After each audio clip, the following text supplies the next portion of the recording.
এনেকুৱা এটা অঞ্চলত ইজৰাইলৰ এয়াৰ ষ্ট্ৰাইক হৈছে ইজৰাইলে আক্ৰমণ কৰিছে বা অভিযান চলাইছে যেটো অঞ্চলত হয়তো বাকি থকা কেইটামান অট্টালিকা অক্ষত অৱস্থাত আছিল বা যেটো অঞ্চলত পূৰ্বে হয়তো ইজৰাইলৰ অভিযান চলা নাছিল তাৰো এটা বিশেষ কাৰণ আছে আৰু এই মধ্য গাজাত আক্ৰমণতে WHO বিশ্ব স্বাস্থ্য সংস্থাৰ এটা অভিযোগ আনিছে যে বিশ্ব স্বাস্থ্য সংস্থাৰ warehouse হৈছে আক্ৰমণ ইজৰাইলী সেনাৰ আৰু কেৱল হেয়াই নহয় তিনিটা মান এনেকুৱা আক্ৰমণ হৈছে অভিযান চলিছে WHOৰ চৌহদত য'ত WHOৰ ষ্টাফ ৰেসিডেন্স বা কৰ্মীৰ আবাস গৃহত আক্ৰমণ হৈছে বিভিন্ন জনৰ বিৰুদ্ধে কিছু ইজৰাইলী সেনাই তেওঁলোকক অপদস্থ কৰাৰ অভিযোগ উত্থাপন হৈছে WHOৰ এই অভিযোগ নমস্কাৰ স্বাগতম জনাইছো আৰু এই মুহূৰ্তত পোনপটীয়া সম্প্ৰচাৰত লৈ আহিছো গাজাৰ হেহুটিয়া কিছু আপডেট গাজাৰ যুদ্ধখনৰ গাজাৰ সংঘৰ্ষৰ অন্ত কেতিয়া পৰিব হে প্ৰশ্নটোৰ উত্তৰ হয়তো এই মুহূৰ্তত কাৰো হাতত নাই সংঘৰ্ষৰ অন্ত পৰিবলৈ হয়তো যুদ্ধ বিৰতিৰ প্ৰয়োজন হ'ব আৰু যুদ্ধ বিৰতি একমাত্ৰ উপায় কিন্তু সেই যুদ্ধ বিৰতি হ'বগৈ নে যুদ্ধ বিৰতি হোৱাৰ পদ্ধতিটো কি হ'ব যুদ্ধ বিৰতিৰ এতিয়াও কোনো চিনমুকাম নাই তেনেকুৱা কোনো আশাও নাই আৰু তাৰ মাজতে ইজৰাইলৰ এইবাৰ অঞ্চল এটা বিশেষ অঞ্চলত ইজৰাইলৰ অভিযান চলিছে ইজৰাইলী সেনাই তাত ষ্ট্ৰাইক কৰিছে যেটো অঞ্চলত পূৰ্বে ইজৰাইলে হয়তো হাত দিয়া নাছিল আৰু তাৰ কাৰণ আছে যে ইজৰাইলে দেৰ আল বালাহ নামৰ যেটো সেন্ট্ৰেল গাজা বা মধ্য গাজাৰ যিখিনি অঞ্চল যিখন চহৰ কক বা যেটো ডাঙৰ বৃহৎ অঞ্চল দেৰ আল বালাহ তাত ইজৰাইলে ভাবে যে যিসকল ইজৰাইলী নাগৰিকক 7 অক্টোবৰ 2023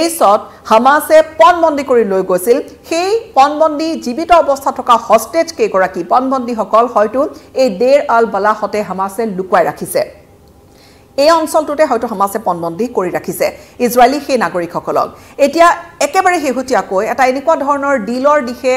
চুক্তিৰ দিশে আগবাঢ়িছিল যে 18 গৰাকী হস্টেজৰ মৃতদেহ উভতাই দিব হামাসে 10 গৰাকীক জীবিত অৱস্থাত মুকলি কৰি দিব ইজৰাইলে উভতাই আনিব ইজৰাইলতো যি সকল সেই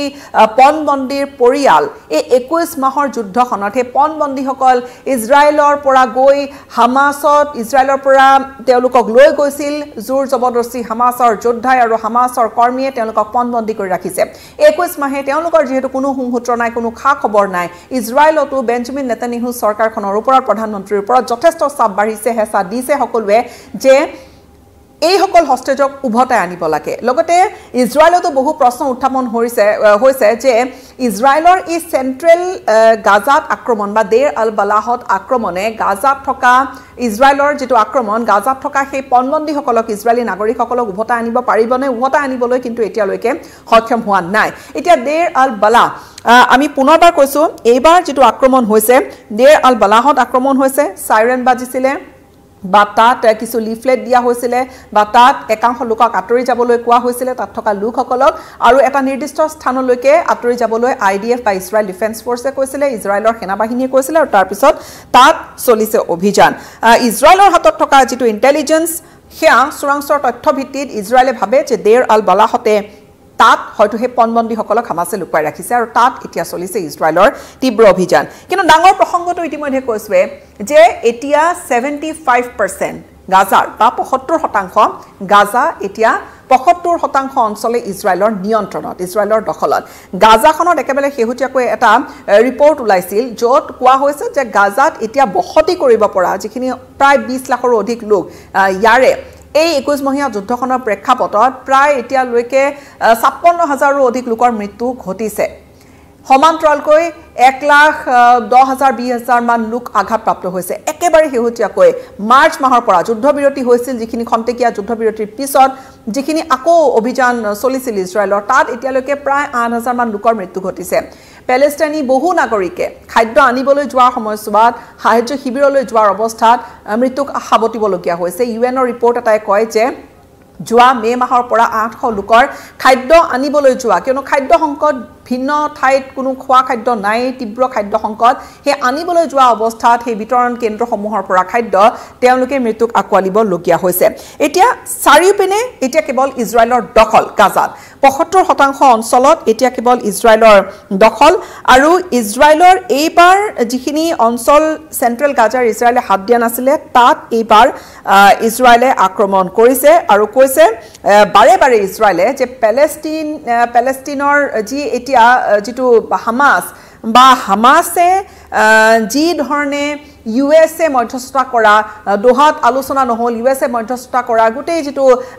আলোচনা প্ৰক্ৰিয়া সেইটো বাৰে বাৰে বিঘ্নিত কৰিছে হেয়া হামাসৰ বিৰুদ্ধে অভিযোগ ইজৰাইলৰ যে ইজৰাইলে বিচাৰে কিন্তু হামাসে বাৰম্বাৰ এই যুদ্ধবিৰতিৰ ক্ষেত্ৰত বহু বাধা বিঘিনিৰ সৃষ্টি কৰিছে আৰু যাৰ বাবে আলোচনা হ'বলৈ পৰা নাই যুদ্ধবিৰতি হ'বলৈ পৰা নাই দেৰ আল বালাহত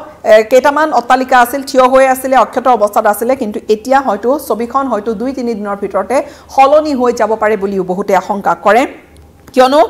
কোনো যেহেতু যুদ্ধবিৰতি হোৱা নাই যুদ্ধবিৰতি খুব সোনকালে হোৱাৰো তেনেকুৱা কোনো লক্ষণ নাই মধ্যস্থতাকাৰীয়ে আগবঢ়াই নিছে কথা বতৰা কিন্তু কাৰ্যতই দুইটা পক্ষ ইজৰাইল কক হামাস কক নিজৰ স্থিতিত অটল ইজৰাইলে হামাসক বাৰে বাৰে অভিযোগ তুলিছে যে হামাসে ডিৰেল কৰি আছে গোটেই আলোচনা প্ৰক্ৰিয়া হামাসেও ইজৰাইলক কৈছে যে ইজৰাইলে নিয়ন্ত্ৰণ কৰিবলৈ বিচাৰিছে অধিকাংশ গাজাতে ইজৰাইলৰ নিয়ন্ত্ৰণ আৰু যেটো কথা আমি কৈছো যিখিনি কথা এতিয়া পোহৰলৈ আহিছে ইজৰাইল আঁতৰি যাব লাগিব বুলিও হামাসেও নিজৰ স্থিতিত অটল হৈ আছে আৰু তেনেকৈ সেই এটা অচলাৱস্থা যুদ্ধবিৰতি সন্দৰ্ভত ইজৰাইলে আনকি এতিয়া যেটো অভিযোগ যে ইজৰাইলে যিখিনি হিউম্যানিটেৰিয়ান যিখিনি সাহায্য আহি আছে সেই সাহায্যখিনিৰ ওপৰতো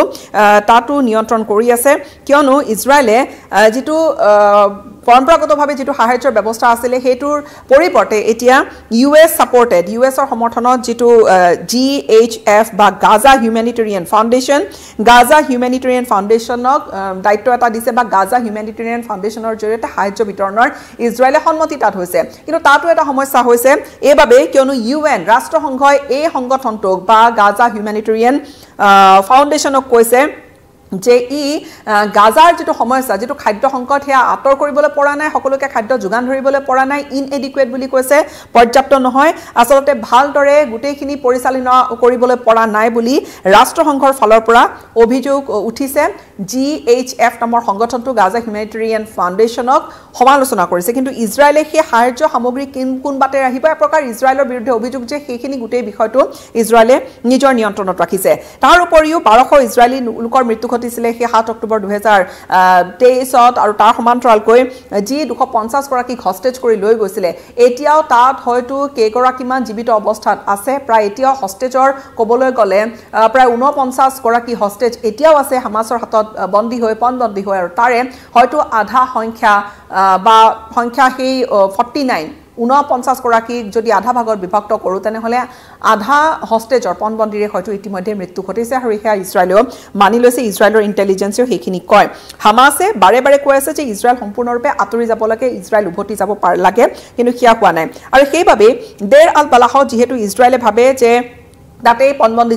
যিখিনি 34 গৰাকীমান জীৱিত অৱস্থাত পণবন্দী আছে তেওঁলোকক হয়তো সেই দেৰ আল বালাহৰ অঞ্চলখিনিতে হয়তো কৰবাত লুকুৱাই ৰখা হৈছে আৰু সেইবাবে ইমান দিনে তাত আক্ৰমণ পোনপটীয়াকৈ হোৱা নাছিল যদিও এতিয়া কিন্তু ষ্ট্ৰাইক হ'বলৈ আৰম্ভ কৰিছে আগন্তুক সময়ছোৱাখিনিত এই কথা বতৰাখিনি যে আৰু অকনমান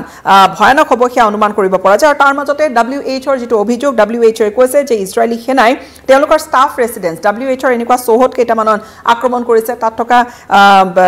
থকা হাউস সাইটত গাজাৰ কিছু আক্ৰমণ কৰিছে হেয়া সেন্ট্ৰেল গাজাতে আছে সেন্ট্ৰেল গাজা যেহেতু দেৰ আল বালা সেন্ট্ৰেল গাজা মধ্য গাজাৰ এটা অঞ্চল মধ্য গাজাত এতিয়া আৰম্ভ হৈছে ইজৰাইলৰ অভিযান আৰু তাত WHOৰ ফালৰ পৰা এই বিষয়টোক লৈ গৰিহণা দিয়া হৈছে আৰু একেবাৰে শেহতীয়াকৈ বহু কেইখন দেশে সোমবাৰে UK কানাডা প্ৰায় 20 খনকৈ দেশে একেবাৰে শীঘ্ৰে অতি অনতি পলমে গাজাত সিজফায়াৰ এটা হ'ব লাগে বুলি দাবী উত্থাপন কৰিছিল ইজৰাইলৰ সামগ্ৰী বিতৰণৰ প্ৰক্ৰিয়াটোৰ ওপৰতো তেওঁলোকে বিভিন্ন প্ৰশ্ন উত্থাপন কৰিছে যে ইজৰাইলে সামগ্ৰীবোৰ বিতৰণ কৰা নাই গাজাত এতিয়া দুৰ্ভিক্ষৰ দৰে পৰিৱেশ এটাৰ সৃষ্টি হৈছে ইজৰাইলক বিভিন্ন দেশে